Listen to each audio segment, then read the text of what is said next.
Et c'est un a priori. Ah oui, et comme d'hab, j'oublie toujours, hein, donc 3 manuels disponibles, Rob Roussemat,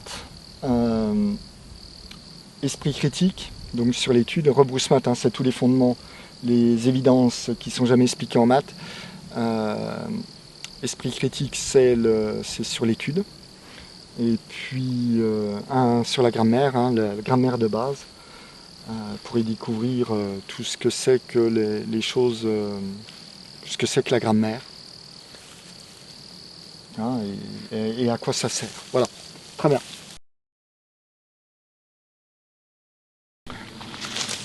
Très bien. Alors, aujourd'hui, bienvenue dans cette capsule. Je vous emmène en plein milieu d'une plantation de sapins.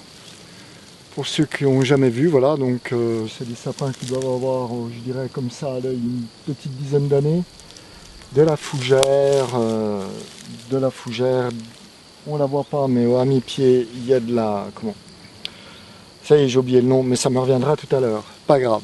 Donc, ce qu'on va voir aujourd'hui, on va continuer. Donc, j'ai dit chimie, mais non. Enfin, quoique, c'est là où le domaine entre la chimie et la physique n'est pas toujours évident. On va voir ce que c'est. Alors, on va continuer avec la matière. On avait fait une première capsule qui nous disait ce qu'est la matière. Et là, on va voir, on va aller plus avant. Voilà. On verra au fur et à mesure là où ça nous mène. Donc la matière, là l'idée c'est, on va faire un peu d'histoire. Parce que tout ça, ouais, alors d'accord, hein, on me dit, vous allez me dire la matière c'est fait d'atomes. Voilà, et puis il y a des notions comme la molécule, etc. On verra ça au fur et à mesure, mais là c'est vraiment comprendre ce que c'est et on va faire un peu d'histoire. Donc dans l'historique de ce qu'est la matière, hein, il y a ce qu'on appelle, enfin les Grecs et ce fameux fervent défenseur de cette théorie, Aristote, qui n'a pas dit un seul truc vrai au sujet de l'univers physique, et donc on peut supposer que ce qu'il a raconté à côté vaut pas grand chose. Petit détail. Hein. Mais on a l'histoire des 4 éléments. Donc qu'est-ce que c'est? Là la question, hein, il n'est même pas question de, je veux dire, vraiment comprendre ce que c'est, et de voir l'évolution, et aussi de voir que c'est pas aussi évident que ça. D'accord? La grande question là, c'est, on va rentrer plus dans quoi est faite la matière, de quoi elle est faite, de quoi elle est constituée. Il y a cette histoire des 4 éléments. Donc les 4 éléments, c'est la terre.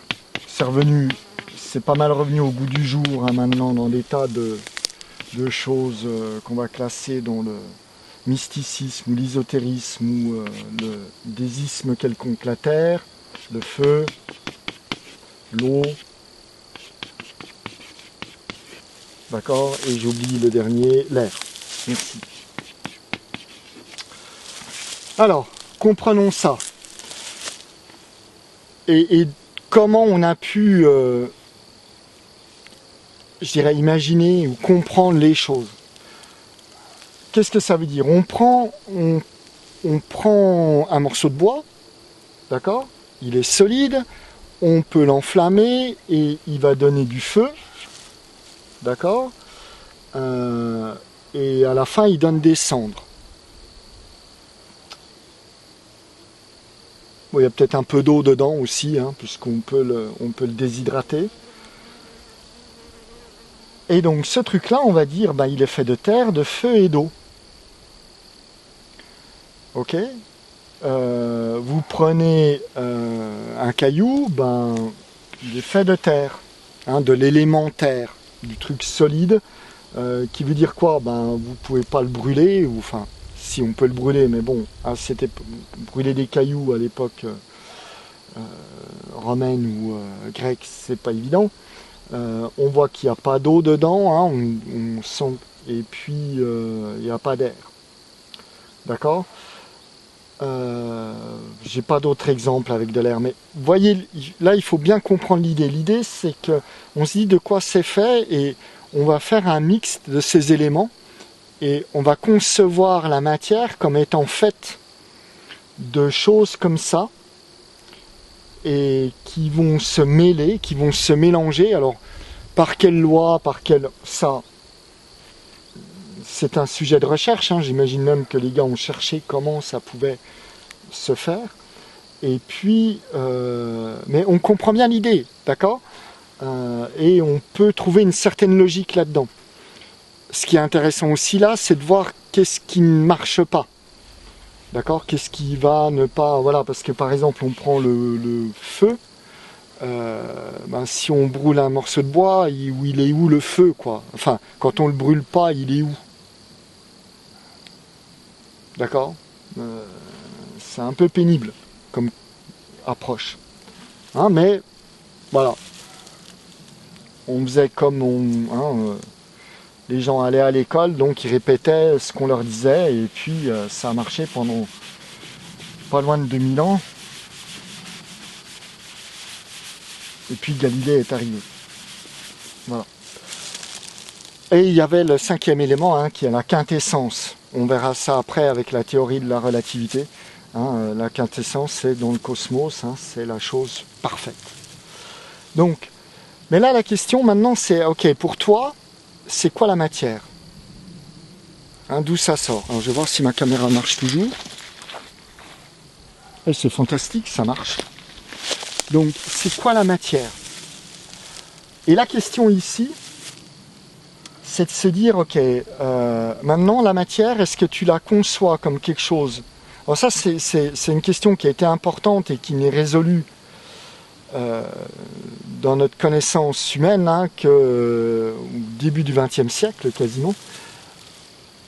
Est-ce que la matière est continue ou est-ce qu'elle est discrète? Est-ce qu'elle est discontinue? Qu'est-ce que ça veut dire? On va prendre un élément simple, du sucre. Prenons un morceau de sucre. Et la question, hein, pour toi, est-ce qu'elle est continue ou discontinue? Qu'est-ce que ça veut dire? Ça veut dire que je prends un morceau de sucre, je le coupe en deux. Je prends un des morceaux que je recoupe en deux. Je prends un des morceaux que je recoupe en deux. D'accord? Ma question c'est, est-ce que...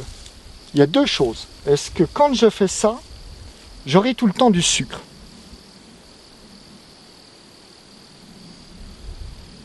Ok? Est-ce que je peux faire ça tout le temps?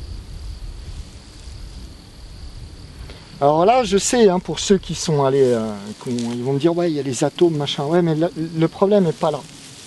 C'est plus subtil que ça. Il faut vraiment se poser la question. Est-ce que j'ai toujours du sucre? Et si oui, j'ai résolu le problème, j'ai toujours du sucre. Ok, ça veut dire que je peux couper indéfiniment ce truc-là.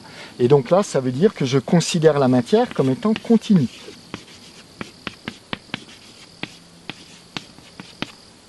Ok?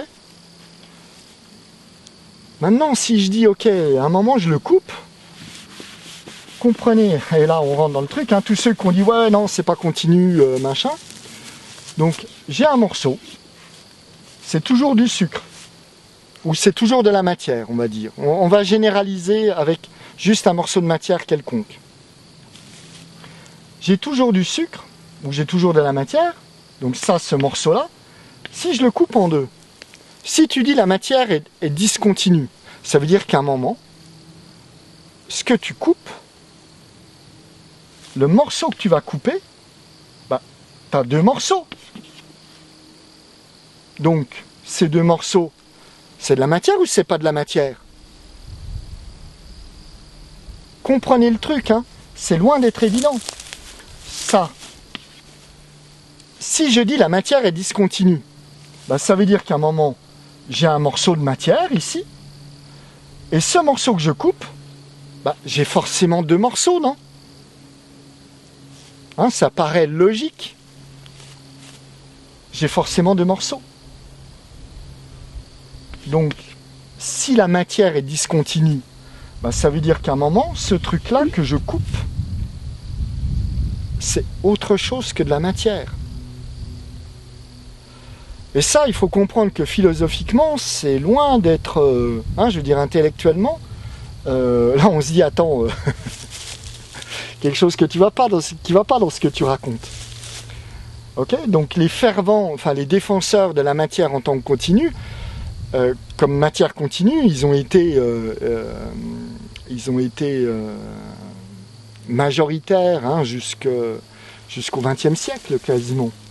D'accord? Parce que si on réfléchit à ce truc-là, on se dit ouais bah ah oui, il y en a un moment, si je coupe le truc, c'est pas de la matière, donc c'est quoi les gars? Ah super! Hein?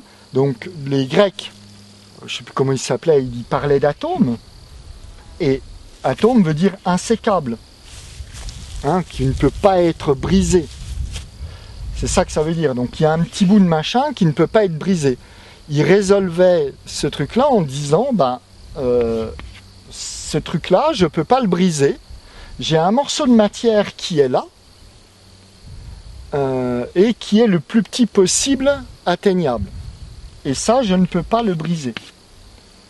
Et ça, il faut comprendre que cette notion d'atome qui est là n'a rien à voir avec notre notion d'atome actuelle. On a le même mot, mais c'est pas du tout la même base philosophique, c'est pas du tout la même compréhension du monde. Ça, c'est super important. Là, le gars, il résout le problème en disant, à un moment, cette matière, je peux pas la couper. Et ça, si on regarde ça d'un point de vue procédural, philosophique de l'approche, pourquoi diable d'un coup, la propriété de la matière, là, je peux la couper.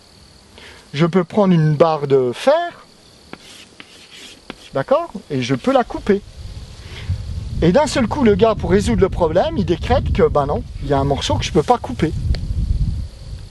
Donc, la propriété de la matière, si on a un bout de matière, quel qu'il soit, on peut le séparer. Que ce soit du gaz, du n'importe quoi, on peut toujours séparer de la matière. Et d'un coup, la base de la matière, ce qu'il appelait l'atome, tu ne peux pas le couper.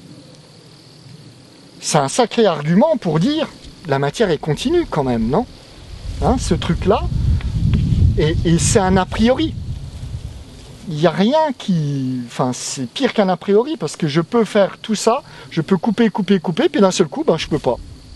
Oh, super. Ok, j'ai résolu le problème, mais d'un point de vue... je ne vais pas utiliser le mot scientifique, mais ce qui est quand même ça, mais d'un point de vue réflexion philosophique, c'est extrêmement étrange. Et là, on voit vraiment un a priori. Donc, ça, c'est le premier point à comprendre, c'est que l'atome des Grecs n'a rien à voir avec notre atome actuel. D'accord, je vais arrêter, je fais une pause parce que j'aurai pas assez long. Donc, fin de la première capsule, et on continue avec la deuxième.